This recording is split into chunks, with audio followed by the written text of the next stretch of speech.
வணக்கம். சிந்தனை களம் நிகழ்ச்சிக்கு உங்களை வரவேற்கிறோம். தொழில் முதலீடுகளை ஈர்ப்பதற்காக ஆகஸ்ட் 30 செப்டம்பர் 8 வரை தமிழ்நாடு முதலமைச்சர் வெளிநாடு பயணத்தை மேற்கொள்கிறார். அது மட்டும் இல்லாம இந்திய தொழில்துறையின் பவர் ஹவுஸ் அப்படின்னா அது தமிழ்நாடு தான்.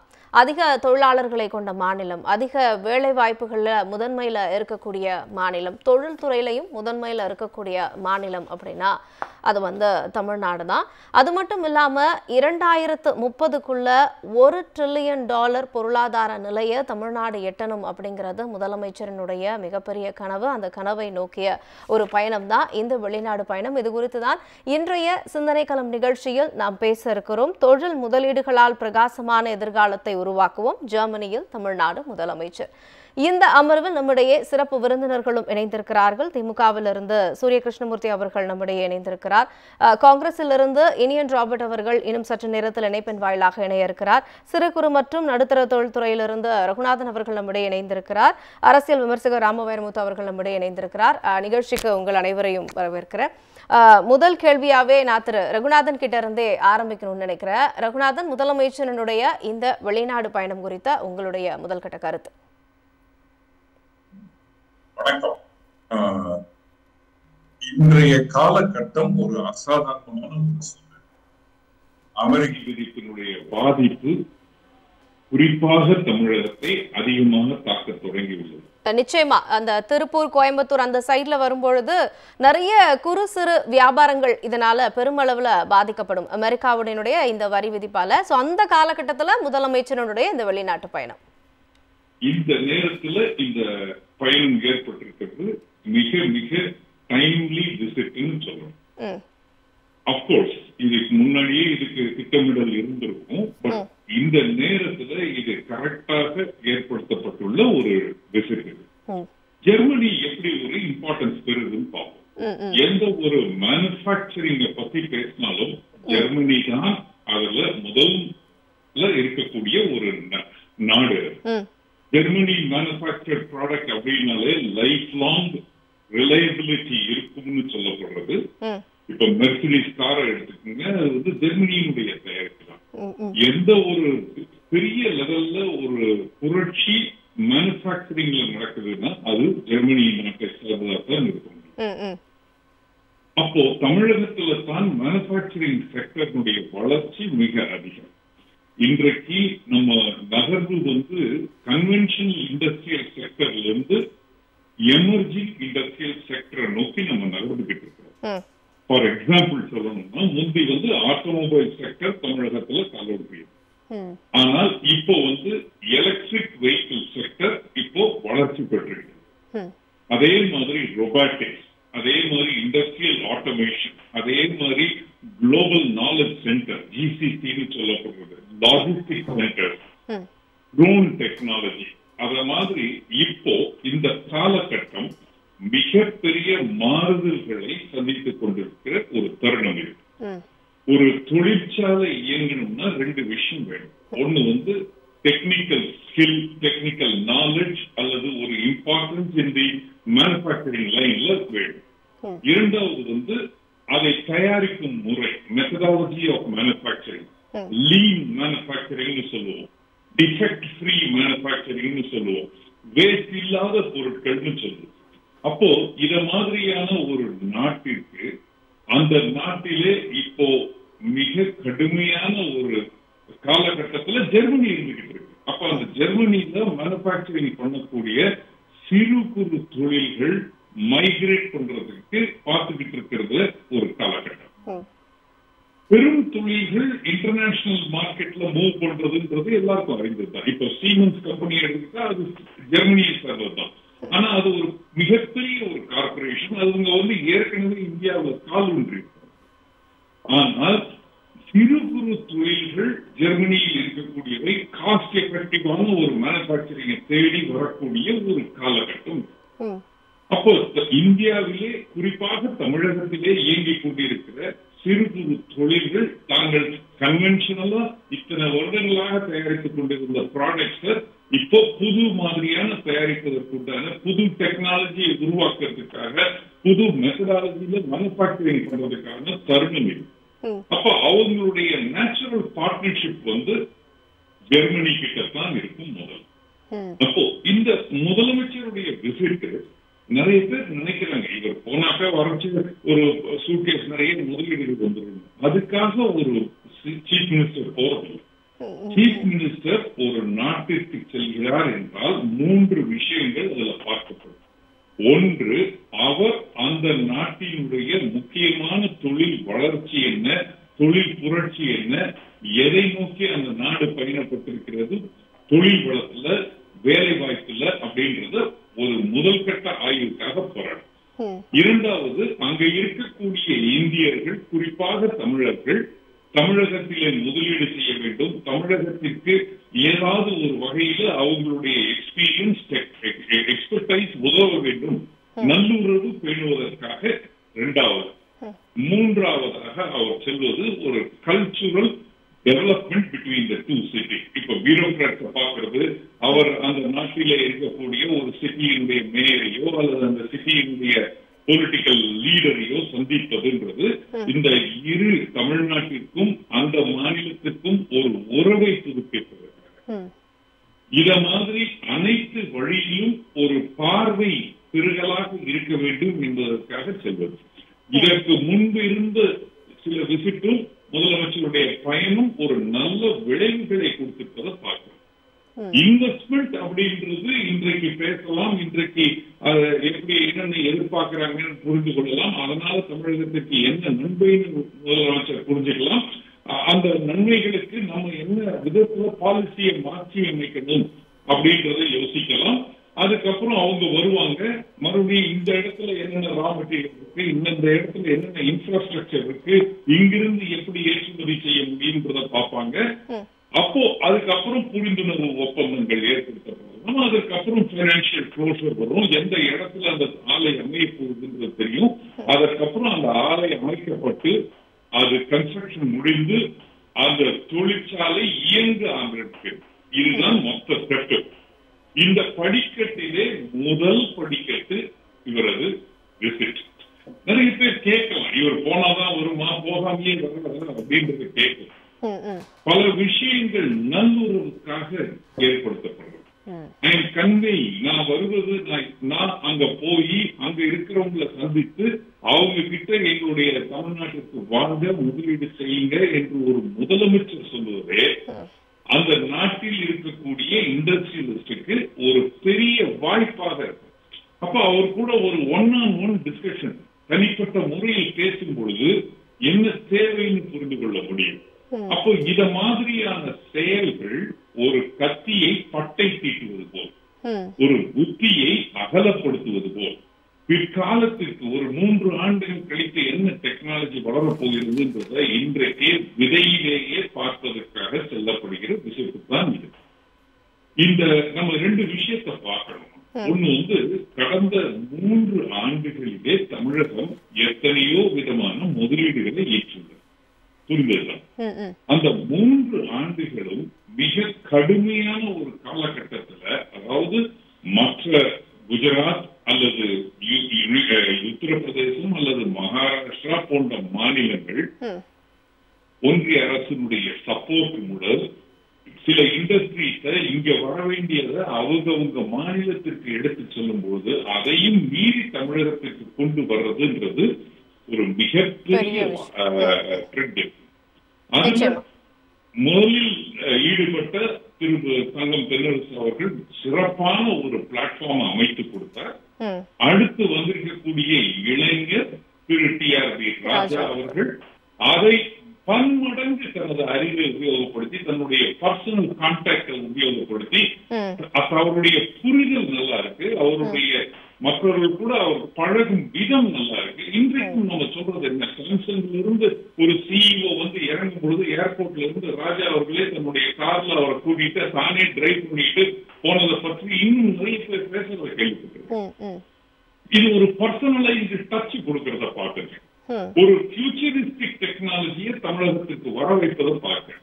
இந்த வின்ஃபாஸ்ட் இன்றைக்கு ஒரு தொழிலை ஆரம்பிச்சு தூத்துக்குடியில இவ்வளவு பரவி இருக்கு அப்படின்னாக்க அதற்கு முக்கிய காரணம் அதை முளையிலேயே கண்டறிந்து நேரடியாக அங்கு சென்று அவர்களுக்கு ஒரு நம்பிக்கையை ஊட்டி அவர்களை கொண்டு வந்து இங்க சிஎமோட பேச வைத்து அதற்கு ஒரு ஆலையை தொடக்கி கிட்டத்தட்ட ஒரு 12 மாதங்களிலே அவ்வளவு பெரிய ஒரு ஆலையை தூத்துக்குடியிலே நிறுவி ஒரு 1500 பேருக்கு வேலை வாய்ப்புகளையும் ஏற்படுத்தி கொடுக்கிறதுன்றது அசாதாரணமான செயல். பாராட்டப்பட வேண்டிய ஒரு இளைஞர் இந்த தொழில்துறை அமைச்சர். இரண்டாவதாக நம்ம சொல்ல வேண்டியது, இந்த காலகட்டத்திலே அமெரிக்காவினுடைய வரி எந்த அளவுக்கு தமிழகத்திற்கு பாதிப்பு ஏற்படுத்தக்கூடியது என்பது தெரிந்தது. அதை பற்றி முதலமைச்சர் கிட்டத்தட்ட 2 வாரங்களுக்கு முன்பே இங்க இருக்கக்கூடிய தொழில் அமைப்புகளுடன் பேசி அவர்களது பிரச்சனைகளை பேசி அதை பற்றிய ஒரு கடிதம் மாண்புமிகு பிரதம மந்திரி அவர்களுக்கு எழுதினார். நேற்றைக்கு கூட அதை பற்றி அவர் பேசியிருக்கிறார். உடனடியாக சீர் செலுத்த வேண்டும். இரு தரப்பினரும், அதாவது தமிழக அரசும் ஒன்றிய அரசும் ஒன்றாக இணைந்து இவர்களை மீட்டெடுக்க வேண்டும் என்பதை பற்றி இன்சிஸ்ட் பண்ணியிருக்கார். பொலிட்டிக்கல் டிஃபரன்சஸை தள்ளி வைத்துவிட்டு வர்த்தக உறவு, வர்த்தக மேம்பாடை பெருக்கணும்ன்றதுதான் அவருடைய எண்ணமாக இருக்கு. இந்த நேரத்துல நம்ம எல்லாருக்கும் தெரியும், கிட்டத்தட்ட ஒரு 15-20 நாட்களுக்கு முன்புதான் முதலமைச்சர் ஹாஸ்பிட்டல்ல அட்மிட் ஆகியிருந்தார். அவருடைய உடல் நலத்தை கவனம் செலுத்த வேண்டிய ஒரு கட்டாயம் இருக்கு. ஆனால் அந்த நேரத்திலும் தமிழகத்திற்கு இந்த விசிட் ஒரு நன்மை பயக்கும், தொழில் வளம் பெருகும் என்ற ஒரு நம்பிக்கையிலே அவர் இந்த பயணத்தை ஏற்படுத்தி இருக்கிறது ஒரு பெரிய ஒரு அட்வான்டேஜா நான் பார்க்கிறேன். இவ்வளவு சொல்லும் பொழுது இந்த பயணத்தினால் வரும் பொழுது எவ்வளவு முதலீடுகளை எடுத்துட்டு வந்தாருன்றத வச்சு இந்த பயணம் வெற்றியா தோல்வியான்றது தீர்மானிக்கிறது. நிச்சயமா அது வந்து செப்டம்பர் 8க்கு பிறகான இந்த பயணம் அப்படிங்கிறது எந்த அளவுக்கு வெற்றி அப்படிங்கறதெல்லாம் செப்டம்பர் 8க்கு பிறகான ஒரு நிலவரம். ஆனா முதலமைச்சருடைய இந்த பயணம் எதையெல்லாம் குறிக்கிறது அப்படிங்கறத ரொம்ப தெளிவா எக்ஸ்பிளைன் பண்ணீங்க. ரொம்ப நன்றி. திரு சூர்யா கிருஷ்ணமூர்த்தி அவர்கள், இந்த பயணம் இன்னைக்கு இருக்கக்கூடிய இந்த காலகட்டத்துல எவ்வளவு முக்கியத்துவம் வாய்ந்தது? ஏன்னா குறிப்பா தமிழ்நாட்டை பொறுத்த வரைக்கும் திருப்பூர், அதுக்கப்புறம் கோயம்புத்தூர், இந்த மாதிரியான இடங்கள் இல்லாம இந்த திராவிட மாடல் ஆட்சியில அதிகம் எங்கெல்லாம் தொழில் வளங்கள் இல்லையோ அங்கெல்லாம் இதை கொண்டு வரணும், ஒரு தொழில் வளங்களை கொண்டு வரணும், அங்க வேலை வாய்ப்பை உண்டாக்கணும். நான் சொல்றது இப்ப தூத்துக்குடியில எடுத்துக்கிட்டீங்கன்னா வின்ஃபாஸ்ட் ஒரு மிகப்பெரிய புரட்சியை ஏற்படுத்துச்சு, அது வேலை வாய்ப்புலையும் சரி எல்லாத்துலயும் சரி. ஸோ இதை கான்சென்ட்ரேட் பண்ணக்கூடிய ஒரு முதலமைச்சரா இருக்கார். எங்க தேவையோ அங்க அந்த திட்டத்தை கொண்டு வரணும். அது உங்களுடைய பார்வை? 3 விஷயம் அந்த கவர்மெண்ட் கிட்ட ஒரு அப்ரோச் உண்டு. ஒன்று, முதலீடுகளை ஈர்ப்பது, இந்த முதலீடுகளை எல்லா இடங்கள்லையும் பங்கிட்டு கொடுப்பது, அதிலிருந்து கிடைக்கக்கூடிய ஈல்டு வளர்ச்சியை சமூக நல திட்டங்களின் மூலமாக மக்கள்கிட்ட கொண்டு போய் சேர்க்கிறது. இந்த 3த்துலேயும் இந்த கவர்மெண்ட் ரொம்ப தெளிவான அப்ரோச்சோட இருக்காங்க. முதல்ல முதலீடுகள் வருவதை பொறுத்த வரைக்கும் ஒரு ஸ்டேட்டில் ஒரு கம்பெனி தொடங்கணும், ஒரு நிறுவனம் தொடங்க போகிறாங்க அப்படின்னா அதுக்கு சில க்ரைட்டீரியாஸ் பேசிக்காக ஒரு லார்ஜர் பெர்செப்டிவ்ல தொழில்துறையில் இருக்கிறவங்க அதை டீப்பாக பார்க்கலாம். பொதுவாக ஒரு ஜென்ரலாக பார்த்தோம் அப்படின்னா முதல்ல என்ன ஒரு நிறுவனம் பார்க்கும்னா அந்த மாநிலத்தில் அல்லது அந்த பகுதியில் சட்டம் ஒழுங்கு எப்படி இருக்கு, லா அண்ட் ஆர்டர் எப்படி இருக்குங்கிறதன் அடிப்படையில் தான் அந்த இடத்துக்கு வரலாமா வேண்டாமாங்கிறத முடிவு பண்ணுவாங்க. அப்போ தொடர்ச்சியாக தொழில் முதலீடுகள் தமிழ்நாட்டை நோக்கி வருவது அப்படிங்கிறது தமிழ்நாட்டில் ஒரு சிறப்பான சட்ட ஒழுங்கு இருக்கு அப்படிங்கிறதுக்கான சாட்சி. அதனால தான் தூத்துக்குடி மாதிரியான ஒரு நகரங்களில் கூட ஒரு மிகப்பெரிய வின்ஃபாஸ்ட் மாதிரியான ஆலைகளை தொடங்குவதற்கு அவர்கள் முன் வருகிறார்கள். 12 மாதத்தில் அந்த கன்ஸ்ட்ரக்ஷன் முடித்து முதலமைச்சரை திறந்து வைக்கக்கூடிய சூழலும் அமைஞ்சிருக்கு. அடுத்தது பிஸ்னஸ் ஈகோசிஸ்டம். ஒரு ப்ராடக்ட் இங்கே உற்பத்தி பண்ணோம் அப்படின்னா அது செல்லபிலிட்டி இருக்கா, அது விற்பனை பண்ண முடியுமா, அதுக்கு அடுத்து அதை எக்ஸ்போர்ட் பண்ண முடியுமா அப்படிங்கிற அந்த ஈகோசிஸ்டம் இருக்கான்னு பார்ப்பாங்க. அது தமிழ்நாட்டில் நல்லாவே இருக்குது அப்படிங்கிறதுனால தான் தொடர்ச்சியான முதலீடுகள் வருது. 2வது. 3வது, எக்ஸ்போர்ட் நெட்வொர்க். ஒரு உற்பத்தி பண்ணிட்டோம், அதை வெளிமாநிலங்களுக்கோ வெளிநாடுகளுக்கோ ஏற்றுமதி பண்ணுவதற்கான வசதிகள், அந்த கட்டமைப்பு இருக்கா, அதாவது அதுக்கான சூழல் எப்படி இருக்கு அப்படிங்கிறதையும் சேர்த்து பார்ப்பாங்க. இந்த எக்ஸ்போர்ட் ப்ரிப்பேர்ட்னஸ் இண்டெக்ஸ் தமிழ்நாட்டை பொறுத்த வரைக்கும் இந்த எக்ஸ்போர்ட் ப்ரிப்பேர்ட்னஸ் இண்டெக்ஸில் ரொம்ப அதல பாதாளத்தில் 20வது இடம் 25வது இடம் அப்படிங்கிற இடத்துல இருந்து 1வது இடம் 2வது இடம் அப்படிங்கிற இடத்திற்கு இந்த 4 ஆண்டுகளில் முன்னேறி வந்திருக்கும். இது 3வது. 4வது, 2 கேபிட்டல் பார்ப்பாங்க. ஒன்று நாலேஜ் கேபிட்டல். நான் போய் ஒரு சாஃப்ட்வேர் இண்டஸ்ட்ரி தொடங்குறேன்னா அங்கே சாஃப்ட்வேர் படித்தவங்க இருக்கணும். நான் ஒரு எலக்ட்ரானிக் கம்பெனி போய் தொடங்குறேன், ஒரு வெஹிக்கிள் மேனுஃபேக்சரிங் யூனிட் போய் தொடங்குறேன்னா அந்த டெக்னாலஜி தெரிந்த மக்கள் உள்ளூர் மக்களாக இருக்கும் பொழுதுதான் அந்த நிறுவனத்துக்கு லாபம் ஏற்படும். அப்ப அந்த நாலேஜ் கேபிட்டலை எந்த மாநிலம் இந்தியாவில் உருவாக்கி இருக்குன்னா தமிழ்நாடு மட்டும்தான் உருவாக்கி இருக்கு. அதிகமான பொறியியல் கல்லூரிகள், அதிகமான மருத்துவக் கல்லூரிகள், அதிகமான தொழில்நுட்ப கல்லூரிகள், ஐடியில் ஆரம்பிச்சு எல்லாத்துலயும். இன்னைக்கு குறிப்பா அடுத்தது என்ன வரப்போகுது, labour, technical skilled labour, unskilled labour, இதை எங்க இருந்து கொடுக்க போறோம் அப்படிங்கிறதுக்கும் பார்க்கணும். இன்னைக்கு இண்டஸ்ட்ரியல் ரெவல்யூஷன் 4.0ங்கிற பேர்ல தமிழ்நாட்டில் இருக்கக்கூடிய அத்தனை ஐடிஐஸும் டெக்னிக்கலி ரீவேம் பண்ணப்பட்டிருக்கு இந்த 4 ஆண்டுகள்ல. அதாவது புதிய லேப் கன்ஸ்ட்ரக்ட் பண்ணப்பட்டு கம்ப்ளீட்டா ரீவேம் பண்ணிருக்கோம். அப்ப என்னன்னா ஒரு skilled labour, last line labour தேவைப்படுறாங்கன்னா அதையும் நீங்க இங்க இருந்து எடுத்துக்கலாம். ஒரு ஹைலி ப்ரொஃபஷனல் ஸ்கில்டு லேபர் ஒருத்தர் தேவைப்படுறாங்கன்னா அதையும் நீங்க தமிழ்நாட்டுல எக்யூப்ட் மெஷின்ஸ் இங்க வருதுன்னா அதை ஆபரேட் பண்றதுக்கான தேவை, அந்த மெஷினை உருவாக்குற நாலேஜ் உள்ளவங்களும் தமிழ்நாட்டுல இருக்காங்க. அதுல வேலை செய்யக்கூடியவங்களையும் நம்ம உருவாக்கி இருக்கோம். அப்படிங்கிற அந்த நாலேஜ் கேபிட்டலை உருவாக்கிக்கிறோம். இது எல்லாத்தையும் விட முக்கியமா பிசினஸ் ஃப்ரெண்ட்லியான ஒரு ஸ்டேட். அதுதான் இங்க அடிப்படை. இந்த அடிப்படை காரணமாக தான் தமிழ்நாட்டுக்கு முதலீடுகள் தொடர்ச்சியா வருது. இந்த பின்னணியில இருந்து பார்க்கணும். அதனால தொடர்ச்சியா முதலமைச்சர் ஒவ்வொரு நாடுகளுக்கும் போகும் பொழுது அது ஃப்ரூட்ஃபுல்லா கன்வெர்ட் ஆகுது.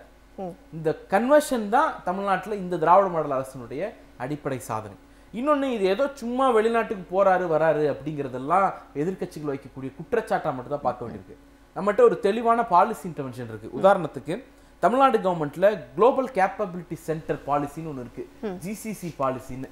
இப்போ ஒரு நிறுவனம் வந்து தன்னுடைய அந்த கேப்பபிலிட்டி சென்டரை தமிழ்நாட்டில் உருவாக்குதுன்னு வச்சுப்போம். அந்த நிறுவனம் 1 லட்சம் ரூபாய்க்கு மேல சம்பளம் கொடுக்கக்கூடிய ஒரு வேலை வாய்ப்பை உருவாக்குனா 30% சம்பளத்தை அரசு மானியமா கொடுத்துரும். 2வது வருஷம் 20% சம்பளத்தை அரசு மானியமா கொடுத்துரும்.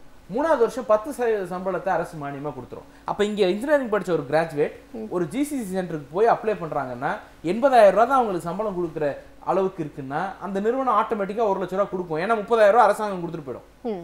அப்ப இங்க இருக்கக்கூடிய இளைஞர்களுக்கு அதிகமான ஊதியம் உள்ள ஒரு வேலை வாய்ப்பு உருவாக்குறதுலயும் அதுல கவனமா இருக்கும். சம்பள மானியம் இருக்கு அப்படின்னாலே நிறுவனம் வந்து இப்போ ஒரு ஆந்திரா பார்டர்ல தொடங்குறதா திருவள்ளூர்ல தொடங்குறதா ஆட்டோமேட்டிக்கா திருவள்ளூர்ல வந்து அந்த நிறுவனம் தொடங்குறதுக்கான வாய்ப்புகளை ஏற்படுத்தி கொடுக்குது. 2வது, சரி இதனால யார் பலனடைய போறா, இப்போ இதுக்கான ஸ்கில் இருக்கா அப்படின்னு கேட்டா, போன முறை யுஎஸ் போயிருந்த போது முதலமைச்சர் கூகுள் கூட ஒரு அக்ரிமெண்ட் போட்டாங்க. தமிழ்நாட்டினுடைய நான் முதல்வன் திட்டத்தின் வழியாக அரசு பள்ளியில 12ஆம் வகுப்பு முடிக்கிற மாணவர்களுக்கு ஏஐ பயிற்சியும் மெஷின் லேர்னிங் பயிற்சியும் கொடுப்பதற்கான ஒப்பந்தம். ஆக இங்க இருக்கக்கூடிய எல்லா திட்டங்களும் ஒரு செயின் கனெக்ஷனா தான் நீங்க ரெண்டுத்தையும் சேர்த்து பார்க்கணும். தமிழ்நாடு கவர்மெண்ட் வச்சிருக்கக்கூடிய GCC policy global capability centre இங்க கொண்டு வர போகுது. அப்படி வரவங்களுக்கு இங்க இருந்து பசங்களை அனுப்புனா தான் நமக்கு லாபம். இல்லன்னா அது ஒரு வேற மாநிலத்தை சேர்ந்தவங்களோ வேற நாட்டை சேர்ந்தவங்களோ வந்து எடுத்துக்க போறாங்க. அப்ப நம்ம பசங்களை எப்படி எக்யூப் பண்ண போறோம்? அரசு பள்ளி மாணவர்களுக்கு ஏஐ ட்ரைனிங், எம்எல் ட்ரைனிங் கொடுங்க. அவங்க அங்க போய் 1 லட்சம் ரூபாய் சம்பளம் வாங்கக்கூடிய ஒருத்தரா அங்க போய் உட்கார போறாங்க. இந்த பேக்ரவுண்ட்ல, இந்த செயின் லிங்க்ல, இந்த ஒரு பெரிய ட்ரீமுக்கு பின்னாலதான் திராவிட மாடல் அரசினுடைய அடிப்படை சாதனை இருக்கு அப்படின்னு பாக்குறோம். இன்னைக்கு என்ன அவசியம், அது ரொம்ப முக்கியம். இன்னைக்கு நீங்க கூட குறிப்பிட்டீங்க, இன்னைக்கு அமெரிக்காவோட டாரிஃப் பிரச்சனை. அமெரிக்காவோட டாரிஃப் பிரச்சனை அப்படிங்கிறது அடிப்படையில டிப்ளமசி தோல்வி. நீங்க மோடி வந்து எல்லா வெளிநாடுகளுக்கும் போனார். அவர் கால் பதிக்காத நாடுகளே இல்லை அப்படிங்கிற அளவுக்கு எல்லா நாடுகளுக்கும் போனார். மேப்ல இனிமே தேடி தான் கண்டுபிடிக்கும், அந்த அளவுக்கு எல்லா நாட்டுக்கும் போனார். 2 முக்கியமான நேரம் தான் டெஸ்ட் பண்ண முடியும் அந்த அது பலன் அளிச்சுதா இல்லையா அப்படின்னுட்டு.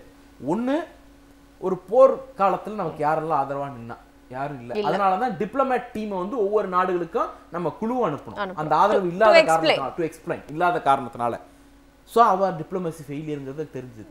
இன்னைக்கு 2வது முறையா அது எக்ஸ்போஸ் ஆயிருக்கு.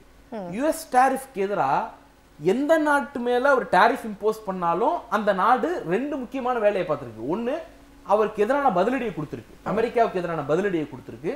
2வது, தன்னுடைய வர்த்தகர்களை, தன்னுடைய உற்பத்தியாளர்களை பாதுகாக்கிறதுக்கு ரிலீஃப் பேக்கேஜ் கொடுத்திருக்கு. இது 2ஐயும் செய்யாத ஒரே நாடு, ஒரே அரசு மோடி அரசு மட்டும்தான். இப்ப அந்த சூழல்ல தான் தமிழ்நாடு முதலமைச்சர் அவர்களுடைய இந்த பயணம் கவனம் பெறுது. ஒரு விஷயத்தோட நான் முடிக்கிறேன்.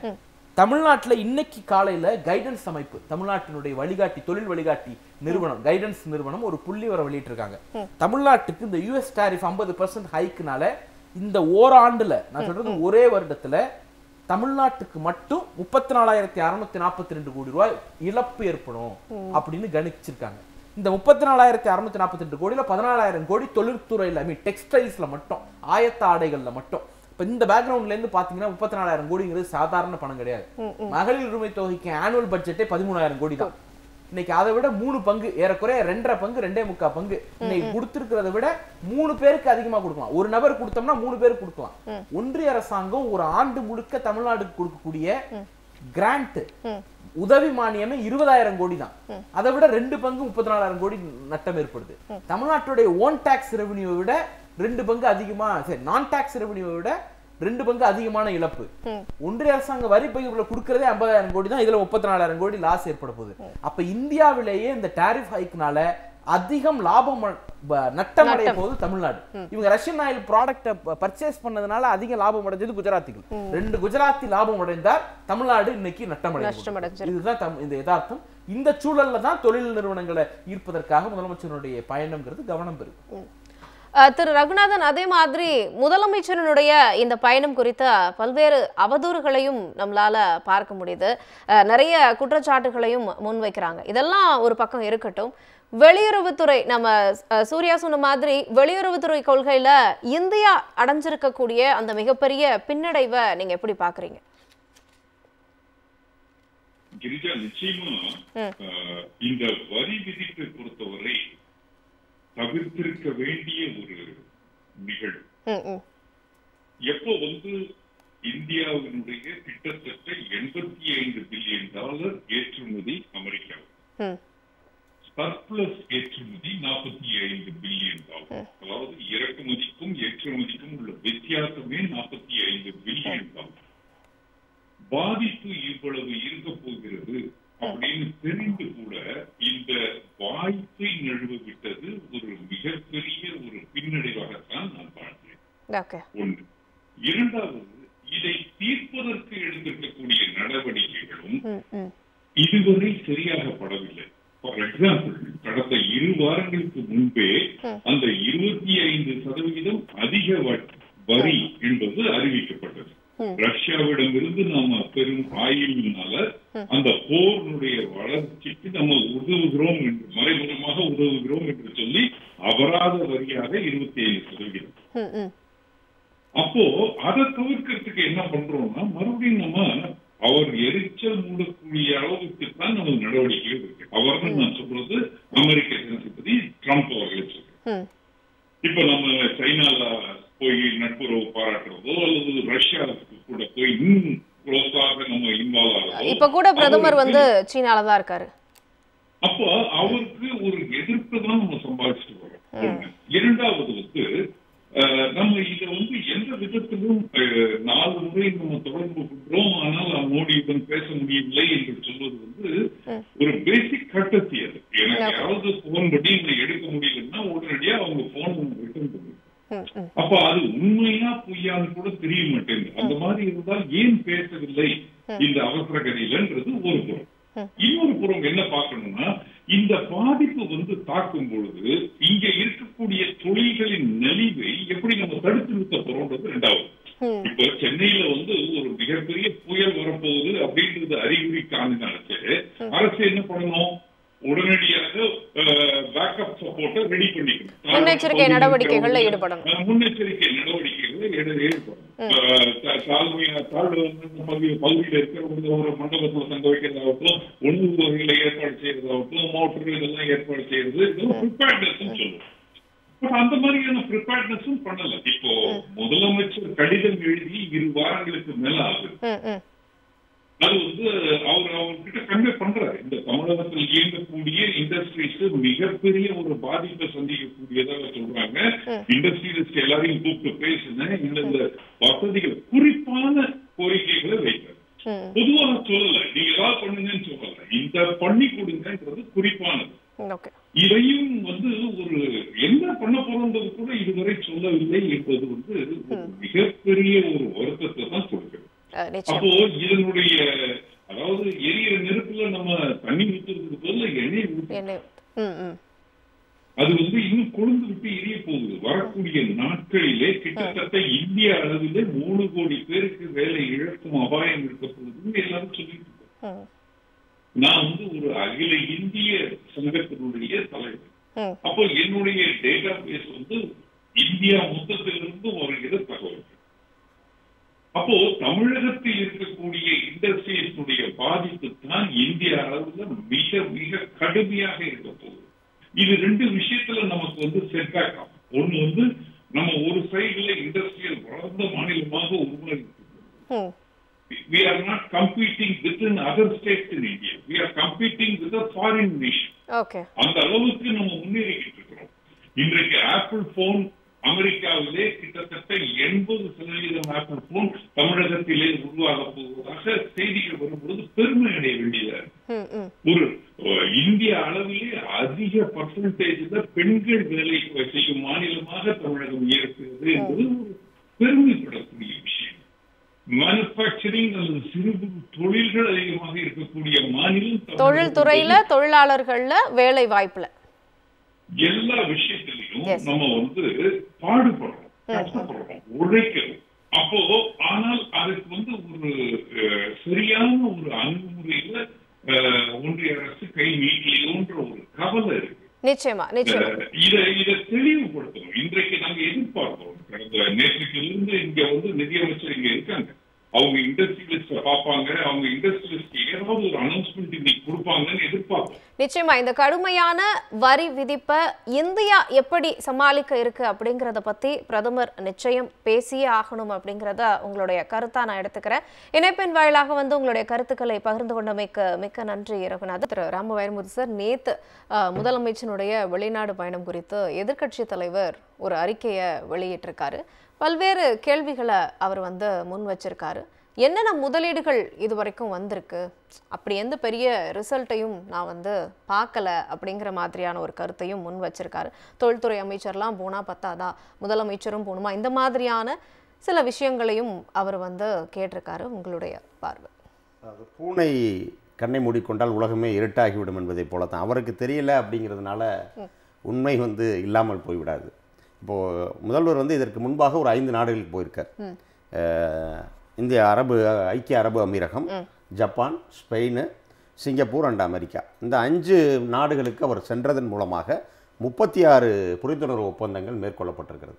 இந்த 36 புரிந்துணர்வு ஒப்பந்தங்கள் எப்படி எடப்பாடி 2 தடவை போனார் ஃபாரின் டூர், அது மாதிரி வெறும் பேப்பரில் மட்டும் இல்லை. அந்த எம்ஓயு அப்படிங்கிறது 23 எம்ஓயு எக்ஸிக்யூட்டட். ஓகே, அது என்ன, எதற்காக நம்ம அந்த புரிந்துணர்வு ஒப்பந்தம் மேற்கொண்டோமோ அது நிறைவேற்றப்பட்டு விட்டது.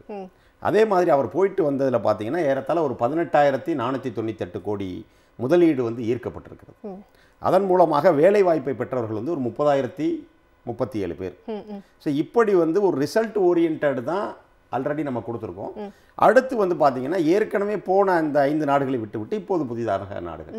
இப்போது நான் இந்த அரசை எப்படி பார்க்குறேன் அப்படின்னா, ஒரு அரசியல்வாதி ஏதோ ஒரு அரசியல் நோக்கத்துக்காக ஆட்சி நடத்துகிறோம் அப்படிங்கிறது இல்லை. ஒரு சிறந்த நிர்வாகி ஒரு நிர்வாகத்தை எப்படி மேற்கொள்வோமோ, இப்போ நம்ம ஒரு தனிநபர் ஒரு நிறுவனத்தை நடத்தினா இந்த பிஸ்னஸ் டைவர்சிஃபிகேஷன் ஒரு கான்செப்ட் சொல்லுவோம். நாங்கள் மேனேஜ்மெண்ட் படிச்சிருக்கோம். அதில் என்ன அப்படின்னா, ஒருவர் ஒரு தொழிலை மட்டுமே நம்பிக்கொண்டிருந்தால் நாளைக்கு அந்த தொழில் அடி வாங்குச்சுன்னா அவர் இல்லாமல் போயிடுவார். அப்படி இருக்கும். அதாவது ஒரு நிறுவனம் பல்வேறு தளங்களில் நிறுவனங்களை நடத்தணும். அப்போ தான் ஒரு இண்டஸ்ட்ரி குறைஞ்சால் கூட அடுத்த, இப்போ உதாரணத்துக்கு நம்ம பார்த்துருப்போம், எஸ்டிடி பூத் எவ்வளவோ இருந்தது, செல்லு வந்துச்சு, அந்த கடைகள் காணாமல் போய்விட்டது. ப்ரௌசிங் சென்டர்ஸ் இருந்துச்சு. நம்ம மொபைல் நெட் எல்லாரும் யூஸ் பண்ண ஆரம்பிச்ச பிறகு ப்ரௌசிங் சென்டர் இல்லை. அப்போ அந்த ப்ரௌசிங் சென்டர் வச்சுருந்தவன் ஒரு ஆல்டர்னேட் தொழிலை தொடங்கி இருந்தால்தான் நின்று இருக்க முடியும் மார்க்கெட்டில். இப்போ அதே போல் இப்போ அமெரிக்காவை நம்பித்தான் இந்தியாவுடைய பெருமளவு வர்த்தகம் இருக்கிற இந்த சூழலில் புதிதாக ஜெர்மனி, அதே போல் நம்ம மற்ற நாடுகளை மாதிரி அமெரிக்காவை மட்டும் நம்பாமல் அப்போவே அடுத்த கட்டத்துக்கு இருக்க ஜப்பான், சிங்கப்பூர் போன்ற நாடுகள். ஏன்னா இன்னைக்கு இப்போதைய ஆய்வின்படி பார்த்தீங்கன்னா ஜப்பான், ஜெர்மனி போன்ற நாடுகள் தான் இன்றைக்கு மிக அதிக வேகமாக வளர்கிற நாடுகள். அப்போ அந்த நாடுகளோடு நமக்கு வர்த்தக தொடர்பு இருந்தால் மட்டும்தான் நம்ம தமிழ்நாடு இன்னும் பல உயரங்களை எட்ட முடியும் அப்படிங்கிற தொலைநோக்கு பார்வையோடு தான் அவர் ஏற்கனவே இந்த 5 நாடுகளுக்கு போனார். இப்போது போயிருக்கக்கூடிய ஜெர்மனியும் அதே மாதிரி ஒரு குறிப்பிட்ட நாடு. அது மட்டும் இல்லாமல் அடுத்து ஒரு முதலீட்டாளர் மாநாடு ஒன்று நடத்தினார். இப்போ அவருடைய அயலக பயணம் மட்டுமல்ல, 2024 ஜனவரி 7, 8 ஆகிய 2 தேதிகளில் ஒரு பெரிய அளவில் முதலீட்டாளர்கள் மாநாடு நடத்தப்பட்டது. அந்த மாநாடு மட்டும் தமிழ்நாடு அரசு மட்டும் நடத்தலை. அந்த மாநாட்டுக்கு நம்ம கூட சேர்ந்து அசோசியேட் ஸ்பான்சர்ஸ் அந்த மாதிரி சொல்லுவோம் இல்லையா, அப்படி ஒரு 9 நாடுகளை இணைத்து அந்த மாநாடு நடத்தப்பட்டது. அப்போ 9 நாடுகள் யாருன்னா, Singapore, Korea, England, Japan, France, Australia, Germany, Denmark, US இப்படி 9 நாடுகளை சேர்ந்து இணைத்து அந்த மாநாட்டை நடத்தி அதற்கு பங்கேற்ற பிரதிநிதிகள் பார்த்தீங்கன்னா 50 நாடுகளிலிருந்து வந்திருந்தார்கள். அப்போ அதன் மூலமாக ஒட்டுமொத்தமாக ஒரு 6.64 லட்சம் கோடி முதலீடு வந்து அதில் ஈர்க்கப்பட்டது. ஆனால் அதற்கு முன்பாக இப்போ ஒரு அதுதான் நான் சிறந்த நிர்வாகம்னு சொன்னேன். இப்போ ஒரு மாநாடு பெரிய லெவலில் நடத்துறீங்கன்னா அதுக்கு முன்னேற்பாடுகளை நீங்கள் அங்கங்கே நடத்தணும். அந்த 2024 முதலீட்டாளர் மாநாட்டுக்கு முன்னேற்பாடுகள் எப்படி நடத்தப்பட்டது அப்படின்னா, முதலீட்டாளர்களின் முதல் முகவரி தமிழ்நாடு அப்படிங்கிற பேரில் துறை ரீதியாக, இப்போ மருத்துவத்துறை ரீதியாக இப்படி ஒரு மாநாடு, ஹெல்த் கேர் இண்டஸ்ட்ரீஸுக்குள்ளே அவங்க கூப்பிடுறது, அவங்களோட அந்த டிபார்ட்மெண்ட் பேசும். அடுத்து வந்து தொழில்துறை, ஆட்டோமொபைல்ஸ், இப்படி ஒவ்வொரு துறை சார்ந்து அங்கே இருக்கக்கூடிய பன்னாட்டு நிறுவனங்களை அழைத்து அவங்களுக்கு தனித்தனியாக மாநாடு போட்டு அப்புறம் அவங்க எல்லாத்தையுமே நீங்கள் இங்கே வாங்க அப்படின்னு சொல்லி அந்த ஒரு மெயின் மாநாடு என்பது நடத்தப்பட்டது. இதே போல ஒரு மாநாடு 2015 ஜெயலலிதா நடத்தினார், 2019 எடப்பாடி நடத்தினார். ஆனால் அதுக்கெல்லாம் என்ன ரிசல்ட் அப்படின்னு கடைசி வரைக்கும் இல்லை. ஆனால் இந்த 2024 நடத்தப்பட்ட அந்த மாநாட்டின் மூலமாக கிட்டத்தட்ட பார்த்தீங்க அப்படின்னா நேரடி வேலைவாய்ப்பு பெற்றவர்கள் வந்து 14,54,712 பேர், மறைமுக வேலைவாய்ப்பை பெற்றவர்கள் வந்து 12,35,945 பேர். ஆக ஒட்டுமொத்தமாக ஒரு 29,60,000 பேருக்கு வந்து இந்த அந்த மாநாட்டின் மூலமாக, முதலீட்டாளர் மாநாட்டின் மூலமாக வேலைவாய்ப்பு பெற்றிருக்கிறார். இப்படி ஒரு ரிசல்ட் ஓரியன்டாக இந்த அரசு போவதன் காரணமாக தான் நீங்கள் வந்து நோபல் பரிசு பொருளாதாரத்தில் பெற்ற அமர்த்தியா சென் என்ன சொல்கிறாருன்னா, தமிழ்நாடு என்பது ஒரு தனிநாடாக இருக்குமேயானால் உலக அளவில் 7வது சிறந்த பொருளாதார வளர்ச்சியில் ஒரு 7வது நாடாக தமிழ்நாடு இருக்கும் அப்படின்னு யாரோ சாதாரண ஆள் சொல்லலை, நோபல் பரிசு பெற்ற அமர்த்தியா சென் சொல்கிறார். அதை விட வெகு சிறப்பான என்னென்னா, இந்த முதலீட்டாளர் மாநாட்டை தொடங்கி வைக்க வந்த அப்போதைய ஒன்றிய தொழில்துறை வர்த்தகத்துறை அமைச்சர் அவர் என்ன சொல்கிறார் அப்படின்னா, பியூஷ் கோயல், அவர் வந்து அந்த மாநாட்டில் சொல்கிறாரு, தமிழ்நாடு மட்டும்தான் அந்த அவுட் ஆஃப் தி பாக்ஸ் திங்கிங்னு சொல்லுவோம் மேனேஜ்மெண்ட், அதாவது எல்லாரும் திங்க் பண்ணுற அதே வழியில் போகாமல் புதிதாக ஒரு சிந்தனையோடு செய்து அப்படி ஒரு அவுட் ஆஃப் தி பாக்ஸ் திங்கிங்கோடு தமிழ்நாடு அரசு சிறப்பாக செயல்படுகிறது. அதற்காக நான் முதல்வர் மு.க. ஸ்டாலினையும் தொழில்துறை அமைச்சர் டிஆர்பி ராஜாவையும் நான் பாராட்ட கடமைப்பட்டிருக்கிறேன் அப்படின்னு எதிர்முகாமில் இருக்கக்கூடிய ஒரு ஒன்றிய அமைச்சர் பேசுகிறார். அப்போது இதன் மூலமாகவே இந்த அரசு எவ்வளவு தூரம் சிறப்பாக செயல்படுகிறது அப்படிங்கிறத நம்ம எடுத்துக்க முடியும். அதே மாதிரி அதே மாநாட்டில் கலந்து கொண்டு பேசிய முன்னாள் ரிசர்வ் வங்கியினுடைய ஆளுநர் ரகுராம் ராஜன் அவரும் வந்து அதே கருத்தை பதிவு செய்கிறார். மிக சிறப்பான ஒரு பொருளாதார வளர்ச்சியை நோக்கி தமிழ்நாடு போய்கொண்டிருக்கிறது அப்படிங்கிறத அவர் தன்னுடைய உரையில் பதிவு பண்ணுறார். இப்போ இன்னும் சிம்பிளாக இவ்வளோ பேசுகிற எடப்பாடிட்ட ஒரே ஒரு கேள்வி தான், கடந்த 5 ஆண்டு காலம் எடப்பாடியினுடைய ஆட்சியில் யார் தொழில்துறை அமைச்சர்னு தமிழ்நாட்டில் இருக்க யார்ட்டையாவது போய் கேளுங்க, தொழில்துறை அமைச்சர் யார் இருந்தான்னு யாருக்குமே தெரியாது. ஆனால் இன்றைக்கு நம்முடைய எம்எஸ்எம்இ சார்பில் பேசியவர் குறிப்பிட்டதைப் போல இதற்கு முந்தைய பொறுப்பில் வகித்த தங்கம் தென்னரசாக இருக்கட்டும், அதைத் தொடர்ந்து இப்போது பணியாற்றி கொண்டிருக்கிற டிஆர்பி ராஜாவாக இருக்கட்டும், அந்த சிறந்த முறையில் எப்படி நாம் அவர்களை தொடர்பு கொள்கிறோம். ஏன்னா இன்னைக்கு வந்து ஒரு அரசியல்வாதியை அணுகுவதற்கு பொதுவாகவே ஒரு தொழிலதிபர்களுக்கு ஒரு பயம் இருக்கும். ஏன்னா முந்தைய அதிமுக ஆட்சிகளில் பல்வேறு முதலீடுகள் தமிழ்நாட்டை விட்டு போனதற்கு காரணம் வந்து அந்த அப்ரோச்சபிலிட்டியே இல்லை. அவர்கிட்ட போய் பேசுவதற்கு, இப்போ முந்தைய முதல்வர் ஜெயலலிதா இருக்கட்டும், ஜெயலலிதாட்ட போய் பேசுவதற்கு அதிகாரிகளே அச்சப்படுகிற சூழலில் ஒரு தொழிலதிபர்கள் எப்படி வந்து அவர்களை சந்திக்க முடியும். ஆனால் இன்றைக்கு தலைவர் கலைஞர் இருக்கட்டும், அதே போல தளபதி மு.க. ஸ்டாலினாக இருக்கட்டும், அந்த தொழிலதிபர்களுக்கு வந்து அவங்க ஈஸிலி அப்ரோச்சபிள், ஒரு ஈஸி டு ஆக்சஸ் இருக்கார். அதே மாதிரி பல்வேறு கட்டங்களில் இப்போ நீங்க ஒரு தொழில் தொடங்கணும்னா பல்வேறு துறைகளில் போய் நீங்க என்ஓசி வாங்கணும். இப்போ உதாரணத்துக்கு வந்து மாசுக்கட்டு, இப்போ நீங்க ஒரு தொழிற்சாலை தொடங்குறீங்க, மாசு கட்டுப்பாட்டு வாரியத்திட்ட போய் தனியா நீங்க ஒரு அனுமதி வாங்கணும், மின்சார வாரியத்திட்ட போய் வாங்கணும், பசுமை தீர்ப்பாயத்திட்ட போய் நீங்க கிரீன் எனர்ஜி யூஸ் பண்ணுறீங்கன்னா, இப்படி பல்வேறு இது இருந்தது. அப்போ அதை முதலில் மாற்றி சிங்கிள் விண்டோ சிஸ்டம் கொண்டு வந்தது மு.க. ஸ்டாலின் அவர்களுடைய ஆட்சி தான். அப்போது ஒருத்தர் தொழில் தொடங்க விரும்பி வரவிட்ட நீங்கள் இத்தனை கேள்வி கேட்டீங்கன்னு வச்சுக்கோங்களேன், அவர் ஏன்டா அந்த தொழிலுக்கு வந்தோன்னு போயிடுவார். இப்போ சிவாஜி படத்தில் ரஜினி வந்து தொழில் அந்த கல்வி நிறுவனத்தை தொடங்கன்னு வரும்போது ஒவ்வொரு துறையாக போய் அவர் படுற பாடம் அந்த படத்தில் பார்த்துருப்போம். அது மாதிரி ஆனால் இதில் வந்து சிங்கிள் விண்டோ சிஸ்டம், அந்த சிங்கிள் விண்டோ சிஸ்டம்லையும் உங்களை ரெஸ்பான்ஸ் பண்ணுறதுக்கு ஒரு டெட்லைன், ஒரு 3 days 5 days 7 daysனா அடுத்தடுத்த அளவுக்கு வந்து எஸ்கலேஷன் போய்கிட்டே இருக்கும். ஆக இப்படி ஒரு அப்ரோச்சை கொடுக்க போய் தான் இன்னைக்கு நிறுவனங்கள் வருகிறது. இதை பார்த்து கொண்டு ஒரு ஏற்றுக்கொள்ள முடியாத மனநிலையில் தான் எடப்பாடி இப்படி சொல்கிறார். நிச்சயமா திரு ராபர்ட் இந்தியன், அதே மாதிரி இன்னொரு முக்கியமான கேள்வி என்ன அப்படின்னா, 2030க்குள்ள $1 trillion பொருளாதார இலக்க நிர்ணயிக்கிறதா முதலமைச்சருடைய ஒரு மிகப்பெரிய கனவா இருக்கு. அந்த கனவை நோக்கிய பயணம் தான் இந்த வெளிநாட்டு பயணம்னு நம்ம பார்க்கலாமா ராபர்ட்? நிச்சயமா. அதுக்கு முன்னாடி நான் இதோடைய பேக்ரவுண்ட் நான் எக்ஸ்பிளைன் பண்ணிடுறேன். உங்களுக்கு தமிழ்நாடு அரசு இருக்கின்ற இந்த 2 நாடுகள், குறிப்பாக இங்கிலாந்து மற்றும் ஜெர்மனி வந்து ஏதோ தற்செயலாக தேர்ந்தெடுக்கப்பட்ட நாடுகளா பார்த்து விடக் கூடாது. இதற்கு பின்னாடி ஒரு மிகப்பெரிய ஒரு சர்வதேச உறவு, சர்வதேச அரசியல் பின்னாடி பிணைந்து இருக்குன்னு நான் பாக்குறேன். குறிப்பாக 1991க்கு பிறகு, அதாவது புதிய பொருளாதார கொள்கையை இந்தியா ஏற்றுக்கொண்ட பிறகு ஒரு அமெரிக்க சார்பு நிலை இந்தியாவினுடைய வெளியுறவு கொள்கையில் இருந்தது. உங்களுக்கு நிறைய முதலீடுகள், நிறைய வேலை வாய்ப்புகள் அமெரிக்கா சார்ந்ததாகவே இருந்தது. ஆனா 2020 குறிப்பாக கொரோனா காலகட்டத்துக்கு பிறகு, இன்னும் சொல்ல போனா ட்ரம்பினுடைய முதல் ட்ரம்ப் ஆட்சிக்கு பிறகு இந்தியா அமெரிக்காவுக்கான உறவு சரிவை நோக்கி செல்ல ஆரம்பிச்சது. அப்போ இந்தியாவினுடைய உடனடி ஆல்டர்னேட்டாக, அமெரிக்காவுக்கு ஆல்டர்னேட்டாக பார்க்கக்கூடிய ஒரு நாடுகளாக ஐரோப்பிய யூனியன் தான் இருந்தது. ஐரோப்பிய யூனியன் தான் இந்தியாவுக்கு தேவையான தொழில் வாய்ப்புகளையும் வேலை வாய்ப்புகளையும் கொடுக்கக்கூடிய இடத்துல ஐரோப்பிய ஒன்றியம் தான் இருந்தது. ஆனா ஐரோப்பிய ஒன்றியம் 2 முறை இந்தியாவுக்கு எதிரான தீர்மானத்தை நிறைவேற்றது. இந்தியாவில வந்து பத்திரிகை சுதந்திரம் இல்ல, கருத்து சுதந்திரம் இல்ல, இந்தியாவில மதச்சார்பின்மை கெட்டு போயிருக்கிறதுன்னு 2 முறை ஐரோப்பிய ஒன்றியத்துல தீர்மானம் நிறைவேற்றியதனுடைய விளைவு இந்தியாவினுடைய இந்த டிப்ளமேட்ஸ், இந்தியாவினுடைய பியூரோகிராட்ஸ் வந்து இயல்பாகவே ஐரோப்பாவின் முதலீடுகளை ஈர்ப்பதுல மிகப்பெரிய தோல்வி கண்டுட்டாங்க. அப்போ அமெரிக்காவும் நமக்கு எதிராக மாறுகின்ற சூழ்நிலையை உணர்ந்த பிறகு ஐரோப்பிய யூனியன்ல கிட்டத்தட்ட முக்கியமான பொருளாதார வல்லரசு நாடுகள் இருக்கிற சூழ்நிலையில கூட அவங்களிடம் நல்ல ஒரு உறவை மேற்கொள்ள முடியாமல் போனதின் விளைவு கடைசியில் இறுதியாக நம் நிலத்தை ஆக்கிரமித்த சீனாவிடமே போய் சரண்டர் ஆக வேண்டிய நிலைமைக்கு இந்தியா தள்ளப்பட்டிருக்கிறது என்பது மிகப்பெரிய ஒரு மிகப்பெரிய வெளியுறவு கொள்கை தோல்வியாக தான் பார்க்க வேண்டும்.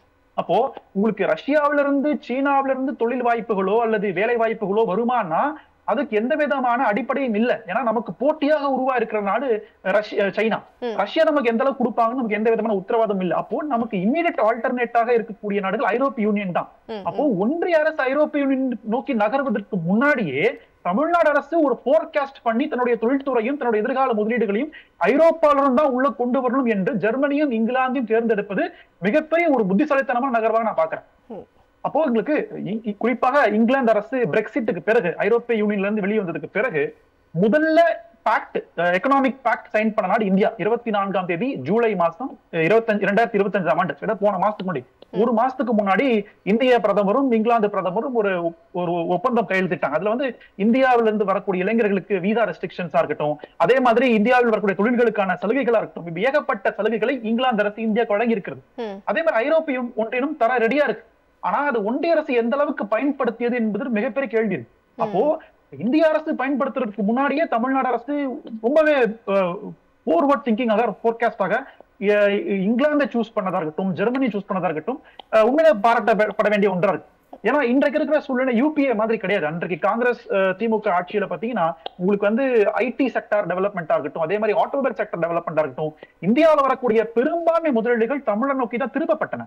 அன்றைக்கு அமைச்சரவையில திராவிட முன்னேற்ற கழக சார்ந்த உறுப்பினர்கள் நிறைய பேர் கேபினெட் அமைச்சரா இருந்திருக்காங்க. அது மூலமா தமிழ்நாட்டுக்கு நிறைய பலன்கள் கிடைத்தது. இன்றைக்கு நம்ம சொல்லக்கூடிய ஐடி காரிடார் இருக்கட்டும், இல்லைன்னா ஹுசூர்ல இருக்கக்கூடிய ஆட்டோமொபைல் ஹப்பா இருக்கட்டும், ஸ்ரீபெரும்புத்தூர்ல இருக்கக்கூடிய எலக்ட்ரானிக் ஹப்பா இருக்கட்டும், இதெல்லாமே அன்றைக்கு காங்கிரஸ் திமுக ஆட்சியில் கொண்டு வரப்பட்ட திட்டங்களாக தான் பார்க்க முடியும். அப்போ இன்றைக்கு வந்து பாஜக அரசு ஒரு செயலிழந்த அரசாக இருக்குது. இன்டர்னலாவும் ஃபெயிலியர், எக்ஸ்டர்னலா அவங்களுக்கு ஃபெயிலியர். அதனாலதான் சைனா கிட்ட போய் சரண்டா இருக்காங்க, வெக்கமே இல்லாம. அப்போ இன்னைக்கு தமிழ்நாடு முதலமைச்சருடைய இந்த இனிஷியேட்டிவ் வந்து உண்மையிலே பாராட்டப்பட வேண்டிய ஒன்றாதான் நான் பார்க்கிறேன். ரெண்டாவது என்னன்னா, உங்களுக்கு தமிழ்நாடுடைய தொழில்துறை அமைச்சர் திரு டிஆர்பி ராஜா அவர்கள் போன வருஷம் பேசும்பொழுது தமிழ்நாட்டுக்கு கிட்டத்தட்ட ஒரு 10 லட்சம் கோடி அளவுக்கு முதலீடுகள் வந்திருக்கின்றன. அதோட கன்வர்ஷன் ரேட், அதாவது வேலை வாய்ப்புகளாக கன்வெர்ட் ஆனது வந்து பாத்தீங்கன்னா கிட்டத்தட்ட 77 விழுக்காடு உங்களுக்கு ஜாப்ஸா கன்வெர்ட் ஆயிருக்கின்ற ஒரு தரவை கொடுத்திருக்காரு. இதுல என்ன ஒரு வேடிக்கைன்னா, இன்று வரை இந்த பாஜக அரசு 2014 இருந்து 2024 வரைக்கும் இவங்க கொண்டு வந்த முதலீடுகள் எந்த அளவுக்கு ஜாப்ஸா கன்வெர்ட் ஆயிருக்கு, வேலை வாய்ப்புகளை கன்வெர்ட் ஆயிருக்குன்ற டேட்டா அவங்க கிட்டே கிடையாது. போன வருஷம் 2025 பினான்சியல் இயர்ல பியூஷ் கோயல் சொல்றாரு, இந்தியாவினுடைய ஃபாரின் டைரக்ட் இன்வெஸ்ட்மெண்ட், அந்நிய முதலீடுகள் 14 விழுக்காடு உயர்ந்திருக்கின்றன அப்படின்னு சொல்றாரு. எல்லாம் நாங்க ஒத்துக்கிறோம், ஆமாங்க, உங்க பேப்பர்ல நம்பர்ஸ் இருக்கு, உயர்ந்துச்சுன்னு சொல்றீங்க. அது வேலை வாய்ப்புகளா கன்வெர்ட் ஆயிருக்கிறதா? ஏன்னா இந்தியாவில பெரிய பிரச்சனையே வேலையின்மை தான். நீங்க படிச்ச படிப்புக்கான வேலை இல்லாம நிறைய இளைஞர்கள் கஷ்டப்படுறாங்க. தமிழ்நாடு பொறுத்த வரைக்கும் கடந்த 4 ஆண்டுகள்ல 10 லட்சம் கோடி முதலீடுகளும் வந்திருக்கு, 35 லட்சத்துக்கு மேல வேலை வாய்ப்புகளும் வந்திருக்கு. நம்ம கிட்ட அந்த நம்பர்ஸ் இருக்கு.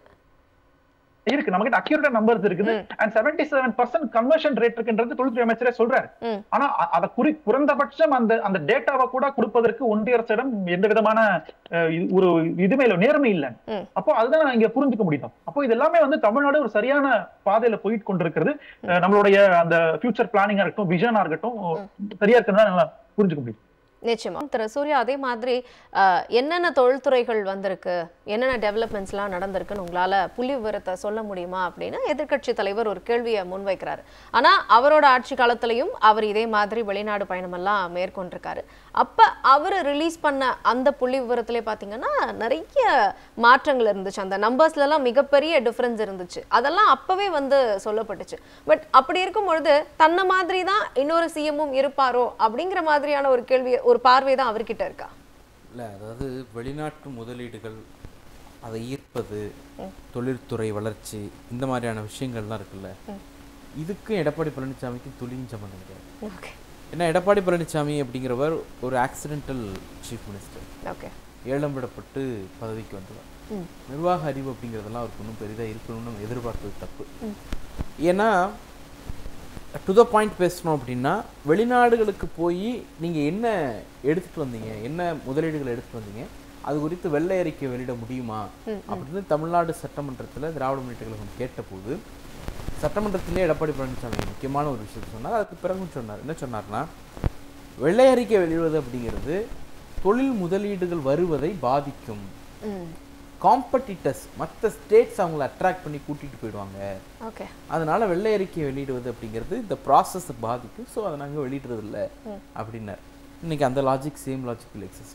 ஆனால் இன்னைக்கு அரசாங்கம் மிக தெளிவாக சொல்லியிருக்காரு, கன்வர்ஷன் ரொம்ப முக்கியம். வின்ஃபாஸ்டாக இருக்கட்டும், கள்ளக்குறிச்சியில் ஒரு நான் லெதர் இண்டஸ்ட்ரியாக இருக்கட்டும், நான் லெதர் ஷூ பேஸ்ட் இண்டஸ்ட்ரியாக இருக்கட்டும், இப்படி நம்ம பட்டியல் போட்டுகிட்டே இருக்க முடியும். எக்ஸ்பேன்ஷன், ஏற்கனவே இருக்கிறதோட எக்ஸ்பேன்ஷன், இதெல்லாம். அதே போல் அண்ணன் பேசுகிற போது ஒரு ஜெயலலிதா அம்மையார் நடத்தின முதலீட்டாளர்கள் மாநாடு சொன்னாங்க. அதற்கு பிறகு இவர் ஒரு முதலீட்டு மாநாடு நடத்தினார். அதுக்கு வந்து ப்ரௌச்சர் போட்டாங்க, தமிழ்நாட்டில் வந்து இந்தந்த ஃபெசிலிட்டிலாம் இருக்கிறதுனால நீங்கள் வரலாம் அப்படின்னுட்டு. அதுக்கு இந்த ப்ரௌச்சர் போட்டாங்கல்ல, அது அத்தனையும் திராவிட முன்னேற்ற கழகம் செய்து விட்டு போனது தான் ப்ரௌச்சராக போட்டாங்க. நீங்கள் இண்டஸ்ட்ரியல் ரெவல்யூஷனாலே திமுக தான். மிக குறிப்பாக சொல்லணும் அப்படின்னா, நம்மளுடைய முதலமைச்சர் அவர்கள் இன்னைக்கு வந்து ஒவ்வொரு மாநிலங்களுக்கும் வெளிநாடுகளுக்கு போய் இந்த முதலீடுகளை ஈர்த்துட்டு வராரு அப்படின்னா இதற்கான தேவை எங்கிருந்து வருது? ஒன்றிய அரசாங்கம் நமக்கு ஹெல்ப்லெஸ். தமிழ்நாடு வந்து இன்னைக்கு முற்று முழுதுமாக ஹெல்ப்லெஸ்ஸாக இருக்கு. உதாரணத்துக்கு இப்போ ஒவ்வொரு துறை சார்ந்து ஒவ்வொரு நாடுகளும் பெவிலியன்ஸ் போடுவாங்க.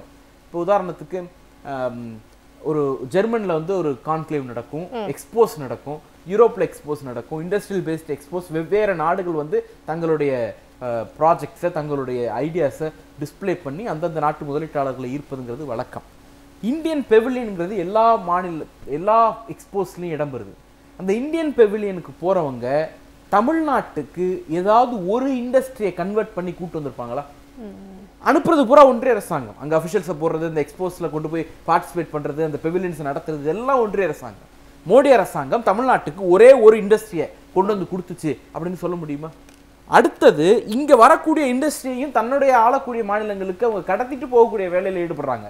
ஒரு சிறந்த உதாரணம் வந்து செமிகண்டக்டர் இண்டஸ்ட்ரி. தமிழ்நாட்டுக்கு செமிகண்டக்டர் இண்டஸ்ட்ரி வரதுக்கு எல்லா வாய்ப்பும் இருந்துச்சு. ஏன் அப்படின்னா, இங்கே தான் எலக்ட்ரானிக்ஸில் லீடிங்காக இருக்கிறோம், சாஃப்ட்வேரில் லீடிங்காக இருக்கிறோம், கம்ப்யூட்டர் பேஸ்ட் டெக்னாலஜியில் லீடிங்காக இருக்கிறோம். அப்போ ஒரு நேச்சுரல் சாய்ஸ் வந்து ஒரு செமிகண்டக்டர் இண்டஸ்ட்ரிக்கு தமிழ்நாடு எடுக்க முடியும்.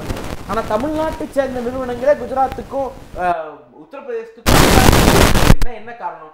செமிகண்டக்டர் இண்டஸ்ட்ரி தொடங்குவது வெறும் 100 கோடி 200 கோடி வச்சு தொடங்க முடியாது. அது 1000 கோடி 2000 கோடின்னு பெரிய அளவிலான முதலீடு தேவைப்படக்கூடிய ஒரு துறையாக இருக்கு. அப்போ ஒன்றிய அரசாங்கம் என்ன பண்றாங்க?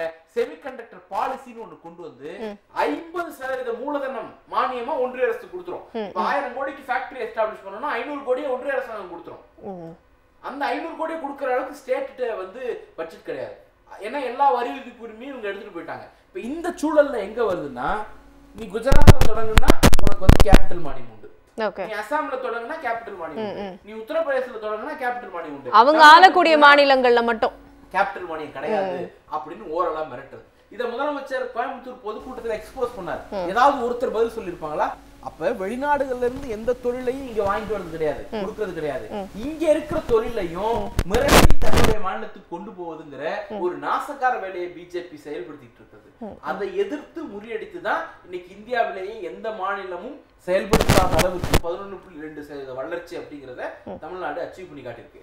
இல்ல இன்னும் முக்கியமானது அண்ணன் சொல்லும்போது சொன்னாங்க சிஎம்னுடைய அந்த ட்ராக் எவ்வளவு அதுக்கு ஒரு அவருக்கு அனுபவம் இருக்கு. என்ன அனுபவம் அப்படின்னா, அவர் துணை முதலமைச்சராக இருந்த போது வகித்த போர்ட்போலியோல தொழில்துறையும் உண்டு. தமிழ்நாட்டினுடைய முன்னாள் தொழில்துறை அமைச்சர் தான் இன்னைக்கு தமிழ்நாட்டினுடைய முதலமைச்சர். அந்த பேக்ரவுண்ட்ல இருந்து தான் நாம பார்க்க வேண்டியிருக்கு. அவர் தொழில்துறை அமைச்சராக இருந்த காலகட்டத்துல தான் தமிழ்நாட்டை பொறுத்த வரைக்கும்